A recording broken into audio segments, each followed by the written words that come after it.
जय बिहार। नमस्कार मेरे सारे बिहार के 7वें चरण के लिए उपस्थित और अपने आप को तैयार रखे हुए सारे शिक्षक शिक्षिकाएं। उम्मीद करता हूं कि आप सब ठीक होंगे, हालांकि परेशान होंगे, लेकिन आप सबकी जीत होती जा रही है और कहीं ना कहीं मतलब प्रयास जो है वो रंग ला रहा है। आप देख रहे हैं कि आगे नोटिफिकेशन 7वें चरण का रास्ता साफ होता जा रहा है। 40,000 की आपकी प्रधानाध्यापकों वाली भर्ती आ गई है। हालांकि बहुत मेहनत करना पड़ा है, दिल से मतलब बताऊँ, पटना से यहाँ मंत्रालय, मतलब ठीक है, चलिए इट्स पार्ट ऑफ लाइफ, आपको काम करना चाहिए। लेकिन फाइनली आप लोगों के लिए खुशियों की सौगात है और ये भर्ती आप सबके लिए उम्मीद करता हूँ। हाँ, एक्सपीरियंस का कुछ है कि 7 साल 8 साल थोड़ा सा प्रॉब्लमेटिक लग रहा है, उसको लेकर के भी काम कर रहा है। लेट्स सी क्या हो सकता है उसको लेकर के। और कल आप सबके बीच में नहीं आया क्योंकि कल आरटीआई फाइल कर रहा था। अभी एक टेलीग्राम ग्रुप भी आप सबका बना दूंगा जिसमें आरटीआई या बाकी जो भी नोटिफिकेशन आएंगे वो सब उसमें आपको हम दे देंगे, ठीक है। तो ये सारी चीज़ें तो हैं, लेकिन आज आप सबके बीच में आया क्यों वो बहुत ही महत्वपूर्ण चीज़ है, बहुत ही महत्वपूर्ण बात है।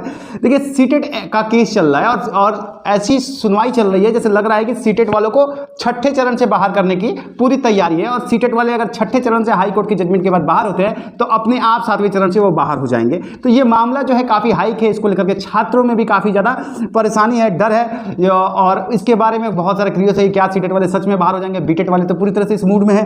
जबकि देखिए, एनसीटी की गाइडलाइन है कि हर साल होना चाहिए, लेकिन वो भी नहीं हो रहा है। फिर भी पता नहीं किस ग्राउंड पे ये लोग कह रहे हैं कि इसको बाहर कर दें और मतलब सीटेट को ही बाहर कर दें। अरे भैया, सीटेट वाले क्या बंबई से आए हैं? वो भी तो बिहार के ही है ना, सीटेट पास किए हैं। तो इस तरीके से मतलब ये डिवाइडेशन, और ये देखिए सरकार का गेम है, इसको आपको भी समझना पड़ेगा। ये गवर्नमेंट का गेम है। छात्रों को अपने आप इन्होंने 2 भागों में बांट दिया है। अब बीटेट और सीटेट करके कभी बिहार में एकता बनेगा ही नहीं शिक्षकों का, समझ रहे हैं। तो ये सारी चीजें, इन सारे पहलुओं पे बहुत ही महत्वपूर्ण बातें करनी है और 7वें चरण की नोटिफिकेशन को लेकर के भी बातें करेंगे। सारे पहलुओं पे विस्तृत चर्चा करेंगे। वीडियो थोड़ी लंबी होगी, लेकिन उम्मीद करता हूं कि आपके सारे डाउट जो हैं वो क्लियर हो जाएंगे। तो चलिए 1 बाय 1 पहले सीटेट के सारे मामले को समझते हुए आगे बढ़ते हैं और कोर्ट की दृष्टि से समझते हैं कि कोर्ट जो है इसमें क्या फैसला ले सकता है। क्या सीटेट के बच्चों को बाहर निकाला जा सकता है या उनको बैन किया जा सकता है? इन सारे पहलुओं पर बात कर लेंगे आपसे 1 बाय 1 और आपको उम्मीद करता हूं कि सारी जानकारी मिल जाएगी। तो चलिए 1 बाय 1 करके आते हैं। अच्छा देखिए, एक और चीज, आप लोग सब्सक्राइब नहीं कर रहे हैं चैनल को, मतलब चैनल को सब्सक्राइब करके बेल आइकन दबा के रखें ताकि आपको नोटिफिकेशन मिलता रहे और हमको भी लगे कि हाँ भाई, मतलब जो कर रहे हैं ना उसके लिए आप अप्रिशिएट भी कर रहे हैं, लोग जुड़ रहे हैं। नहीं तो खाली खाली सा लगता है ना। तो इसलिए आप सबसे निवेदन है कि सपोर्ट तो करते रहिए, सपोर्ट आते रहना चाहिए आप सबका। तो चैनल को सब्सक्राइब कर लीजिएगा। अब देखिए, आपको बताते हैं कि बीटेट वाले और सीटेट वाले मामले में पूरा मामला क्या है। मामला ये है कि सीटेट बीटेट वालों का कहना है कि सीटेट वालों को इससे बाहर कर दिया जाए, इस भर्ती से बाहर कर दिया जाए, ताकि मतलब रफ एंड टफ आपको समझा रहे हैं, ग्राउंड लीगल ग्राउंड आपको आगे समझाएंगे। इनको बाहर कर दिया जाए क्योंकि बिहार में ऑलरेडी टेट होता है, बीटेट होता है, तो सीटेट की क्या जरूरत है, ठीक है। इसलिए उनको बाहर कर दिया जाए ताकि सीटें बच जाए। और ये छठी चरण से चल रही है कि भाई अगर वो बाहर हो जाएंगे सीटें बहुत ज़्यादा निकल जाएंगी, क्योंकि सीटेट वालों ने काफ़ी कवर किया है, तो उनको वो सीटें मिल जाएंगी। तो ये है मामला। अब देखिए, इसमें आते हैं कई सारे रूल्स। एक होता है एनसीटी की गाइडलाइन। एक देखिए, इसमें बीटेट के जो वकील हैं नरेंद्र नारायण जी, बहुत ही अच्छे अधिवक्ता है, इसमें कोई शक नहीं है। सीटेट की तरफ से भी जो वकील हैं पीके साही सर ऑलरेडी बहुत आप सबको पता भी है, काफ़ी अच्छे मतलब रिस्पेक्टेड एडवोकेट है। और सरकारी वकील की तो बात ही छोड़ दीजिए, वो भी ठीक है ना। तो ये सारी चीज़ें। अब इसमें क्या है कि आरटीई एक्ट देख लीजिए या फिर सीटीसी। देखिए, इसमें एक चीज़ आपको समझिए, ज़्यादा टाइम में नहीं जाना है। एक एक्ट होता है, एक गाइडलाइन होता है, एनसीटी का गाइडलाइन होता है। वो ये कहता है कि किसी भी राज्य में अगर प्रत्येक साल टेट का परीक्षा होता है तो वहाँ सीटेट की ज़रूरत नहीं है और वहाँ सीटेट को मान ना भी किया जाए तो चलेगा। जैसा कि गुजरात और हरियाणा और राजस्थान में ये नियम होता है, तो वो हर साल करते हैं। भैया, आप यहाँ करते कहाँ हैं हर साल बीटेट का एग्जाम कि आप उनको बाहर कर देंगे? तो ये एक ग्राउंड है, इसको आप समझिए।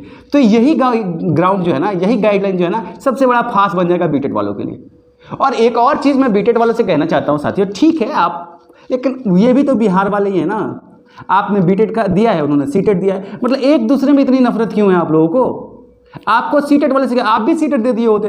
अब भाई बीटेट हर साल होता नहीं है, बच्चा हर साल डीएलएड कर रहा है, बीएड कर रहा है, तो कौन सा एग्जाम देगा आप बताइए। तो इस तरीके से। और फाइनली अब इसको आ जाते हैं जजमेंट के ऊपर। आपको मतलब देखिए, एवरी ईयर हो नहीं रहा है, ठीक है। तो इसलिए मैं आपको बता दूं कि सीटेट जो है वो एक्सेप्टेड होगा। तो इसको लेकर के आप बहुत ज़्यादा पेच में बताइए। कुल मिला के 100 बात की एक बात यह समझ लो, कितना भी लड़ लें, अल्टीमेट गाइडलाइन है जो है ओकरा हिसाब से सीटेट वालों को बाहर नहीं किया जा सकता है। सीटेट वाले छठे चरण में भी रहेंगे। अब हाँ, मैं जज नहीं हूँ, लेकिन कानून का विद्यार्थी होने के नाते इतनी समझ है कि फाइनली चाहे लंबा चल जाए और वही मार्च में, लास्ट 31 मार्च तक जो हो जाए, लेकिन फाइनली फैसला लगता है कि सीटेट वालों के पक्ष में ही आएगा और वो जहाँ हैं वहाँ रहेंगे और 7वें चरण में भी वैलिड रहेंगे। ठीक है, तो ये आप सीटेट वाले अपने दिमाग से निकाल दीजिए, क्या होगा, इतने डर नहीं करना आप बिल्कुल। और छठे चरण में रहेंगे तो सातवें चरण में भी रहेंगे। और अगर इसके अलावा एक और चीज़, अगर इसमें कुछ प्रॉब्लम आएगी ना, then I will stand with you, मैं आप सबके लिए खड़ा रहूंगा। क्योंकि ये इसमें आपकी क्या गलती है कि हर साल बिहार सरकार बीटेट नहीं करती, हमको शौक लगा सीटेट देने का, आप बीटेट कराइए, हम सीटेट नहीं देंगे। उससे टफ पेपर होता है ना जी सीटेट का, बीटेट से टफ पेपर होता है सीटेट का, हम क्यों देंगे, हम इजी पेपर पास कर लेंगे। जो सीटेट पास कर सकता है वो बीटेट नहीं पास कर लेगा। तो ये एक मिथ्यावाद है, इसमें कुछ भी ग्राउंड नहीं है। तो ये जो है एक चीज समझिए कि आपका सिलेक्शन होगा, इसमें आपको परेशान होने की जरूरत नहीं। लेकिन आप लोग सब्सक्राइब किया कीजिए, बहुत कंजूसी करते हैं आप लोग। अब आ जाते हैं 7वीं चरण की नोटिफिकेशन। देखिए आप भी देख लीजिए, ये होता है इंसान की बात। सूखा पड़ा हुआ था, जैसे ही हमारे आप सबका सहयोग मिला, साथ मिला, बातें वहाँ तक पहुँची, अधिकारियों तक भी पहुँची, सर लोग भी एक्टिव हुए, वो भी स्माइल किए, बात किए। अब आपकी प्रक्रिया जो है 7वें चरण की चलनी शुरू हो गई। मैंने आपको परसों की वीडियो में बताया भी था, कल मैं पूरा दिन कोर्ट घूम रहा था, तो काफ़ी सारी चीज़ें भी इकट्ठी की आप सबके लिए। तो मैंने आपको बताया था कि एक सर ने हंसते हंसते कहा कि अमित बेकार ये लोग लड़ रहे हैं, लेकिन फाइनली आ जाएगा। देखिए मैंने आपको बताया और उसके बाद आपको 40,000 वाली मिल गई, है ना। तो ये सारी चीज़ें हैं, तो यह प्रक्रिया शुरू हो गई है, तो आप अपनी प्रक्रिया शुरू कर लीजिए। अब 7वें चरण में जो बहुत सारे मतलब जो ये 40,000 वैकेंसी को लेकर के आप सब जो बहुत परेशान हैं कि 7 साल 8 साल का एक्सपीरियंस कहाँ से लाएंगे। अब हर बात यहाँ तो नहीं बता सकते हैं, एक इंस्टाग्राम का लिंक दे देंगे, वहाँ पूछ लीजिएगा, बता देंगे उसका क्या सॉल्यूशन है। गलत नहीं बताएंगे। अब सब टीचर हैं तो कहीं ना कहीं तो पढ़ा ही रहे होंगे ना, एक्सपीरियंस मिलना बहुत सारा स्कूल है, समझ रहे हैं ना। तो इंस्टाग्राम पे बात कर लीजिएगा आप लोग। बाकी एक चीज़ समझिए कि 7वें चरण का नोटिफिकेशन का तैयारी लगभग चल रहा है। अब कुल मिला जुला के 2021 50,000 सीट, अच्छा हाँ 50,000 सीट फाइनल हो चुका है। कोर्ट में इन्होंने कह दिया कि 50,000 सीट की वैकेंसी की बात है छठे चरण में, और आगे भी 50,000 के आसपास हमको वैकेंसी कम से कम रखनी है। तो बड़ा मामला है, इसलिए इसको सीटेट वालों को छूट दे दी जाए, सरकार का ये स्टैंड है। तो एक चीज़ ये भी समझिए, बाकी सारी चीज़ें कानून की प्रक्रिया में सरकार की बात पहले मानी जाती है, ठीक है, अगर वो गलत ना हो तो ये भी एक चीज़ है जो आपको समझना पड़ेगा। अब एक और चीज़ आप समझ लीजिए कि 7वें चरण में क्या है ना, बीच बीच में बहुत सारी बातें याद आ जा रही हैं, तो अब कोई देख के तो पढ़ता नहीं है, जो इन्फॉर्मेशन रहती है कलेक्ट करके रखता हूँ, फिर बाद में बोल देता हूँ और इसमें दिखता रहता है।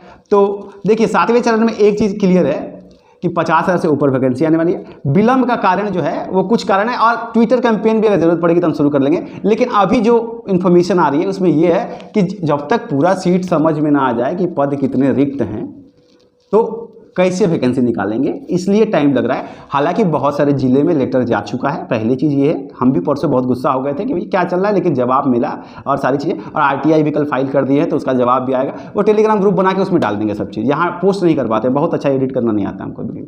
तो ये चीज़ हो गई।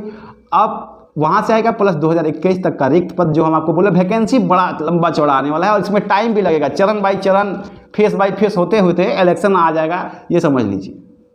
लेकिन नियुक्ति आप लोगों की मान के चलिए कि इस साल कंप्लीट हो जाएगी और 8वीं चरण भी शुरू हो जाएगी। तो आप अपनी तैयारी कीजिए। बाकी जो विशेष सवाल होगा वो आप हमसे पूछ लीजिएगा इंस्टाग्राम पे। और एक चीज़ और क्लियर जान लीजिए, सीटेट वाले मुस्कुराइए, टेंशन मत लीजिए, आपको कोई निकालने वाला नहीं है। ज़रूरत पड़ेगी तो हम भी चल जाएंगे, फ्री में केस लड़ लेंगे आप लोगों का, वकीलें ना है, लड़ लेंगे, ठीक है। तो चलिए ये होगी सारी बात। मैं किसी का विरोध में नहीं हूँ, लेकिन ये बीटेट वाला जो बात है ना, ये गलत है, ये गलत है। भाई बिहार का ही लड़का दिया है ना सीटेट, उसको क्या शौक लगा है कि हम सीटेट दें? टफ पेपर क्यों देंगे जब इजी पेपर पास कर जाएंगे? तो बीटेट हो नहीं रहा है, ये प्रॉब्लम है। हर साल हो तो कोई दिक्कत नहीं है, हमको भी फिर हम खुद बोलेंगे कि सीटेट बंद कर दीजिए, बच्चा बीटेट कर लेगा। तो ये सारी चीज़ें उम्मीद करता हूं कि मेरे द्वारा दी हुई जानकारी से आपको कुछ फायदा होगा। चैनल पर नए हैं तो सब्सक्राइब करके बेल आइकन दबा लीजिएगा। मिलता हूं अगली अपडेट के साथ, तब तक के लिए प्रणाम।